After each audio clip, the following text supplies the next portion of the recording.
বাসীৰ কাৰণে সুখবৰ আমাৰে যুৱ ব্যৱসায়িক তথা মোৰ খুৰা সাদ্দাম হুছেইন আৰু তেখেতৰে ভাগিন তথা মোৰ ভায়েক জিয়াৰুল আলী তেখেত দুজন মিলাই আমাৰ এই মঙ্গলদৈ আমাৰ যি বেগা ব্ৰিজ আছে তাৰ কাষত আৰু ষ্টাইল বজাৰৰ কাষতেই এখন নতুন ৰেষ্টুৰেণ্ট আজি অপেনিং কৰিলে, যিটো আমাৰ দৰংবাসীৰ কাৰণে বহুত এটা সুখবৰ, য'ত আপোনালোকে পাব চাইনিজ ফুড, আপোনাৰ north Indian food, south Indian food, লগতে থাকিব অসমীয়া থলুৱা খাদ্য, লগতে থাকিব আপোনাৰ পৰঠা আদি কৰি আপোনাৰ সুইটছৰ গোটেইখিনি থাকিব। গতিকে ইয়াতে আপোনালোকে কোৱালিটি বস্তু পাব।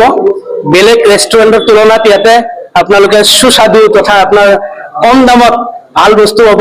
মই আশা কৰো আপোনালোকে সকলোৱে এবাৰ আমাৰ এই ৰেষ্টুৰেণ্টত আহি এবাৰ ভিজিট কৰি যাব। আমাৰ ইয়াত লোকেশ্যনটো আমাৰ মঙ্গলদৈৰ আপোনাৰ ষ্টাইল বজাৰ যিখন আছে তাৰ কাষতে মইনা মাৰ্কেট বুলি কয়। আপোনাৰ বেগা নদীৰ যিখন ব্ৰিজ আপোনাৰ চাৰিআলি যে আছে, চাৰিআলি পোৱাৰ আগতেই যাওঁতে আপোনাৰ ৰাইট চাইডত পৰিব। মঙ্গলদৈৰবাসীৰ কাৰণে এটা সুখবৰ, এইটো কম টকাত ভাল ভোজন আমি আগবঢ়াইছো আৰু ইয়াতে যিবোৰ চেফ থাকিব সিহঁতে প্ৰফেচনেল হয়। আজি 10ৰ পৰা 15 বছৰ সিহঁতে বাহিৰত কাম কৰি অহা, তো তেখেতসকলে নিজেই বনাব, নিজেই অনাৰ, নিজেই বনাব।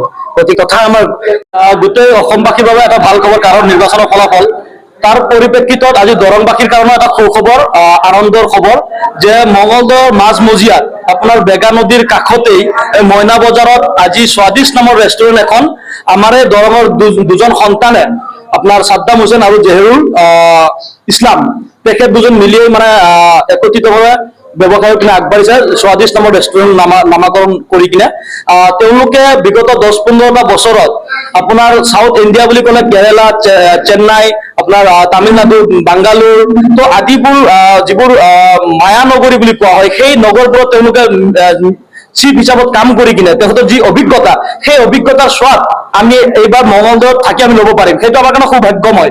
গতিকে আমি সকলোকে এই ক্ষেত্ৰত আহ্বান জনাইছো যে আপুনি যদি ঘৰত বহি অসমীয়া খাদ্যৰ জুতি ল'ব বিচাৰে তেতিয়াহ'লে আমাৰ স্বাদিষ্ট ৰেষ্টুৰেণ্টত আহক।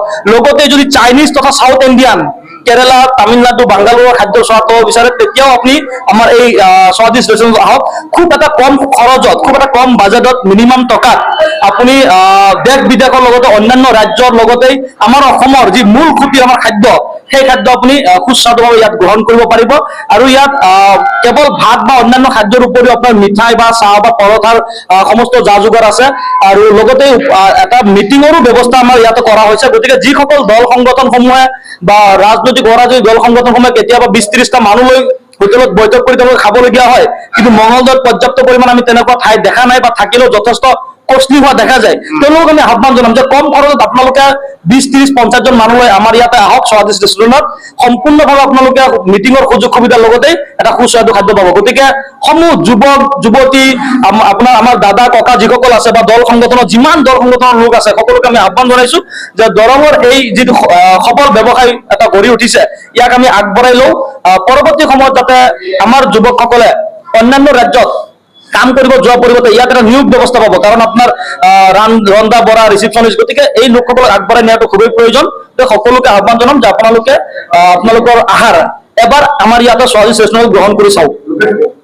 এয়া আমাৰ মঙ্গলদৈৰ মাজমজিয়া যিটো বেগা নদী আছে, সেই বেগা নদীৰ অপজিটত যিটো আপোনাৰ ৰাইট চাইড, আমি মঙ্গলদৈ সোমাওঁতে ৰাইট চাইডত আৰু ষ্টাইল আৰু বাজাৰ কলকাতাৰ লগতে যিখিনি মেডিকেল আছে, সেই মেডিকেলবোৰৰ লগতে বেনাৰখন দেখিবই স্বাদিষ্ট ৰেষ্টুৰেণ্ট বুলি, য'ত নামেই স্বাদিষ্ট, খাদ্য কিমান স্বাদিষ্ট হ'ব আপুনি এবাৰ খাই কিনে গম পাব।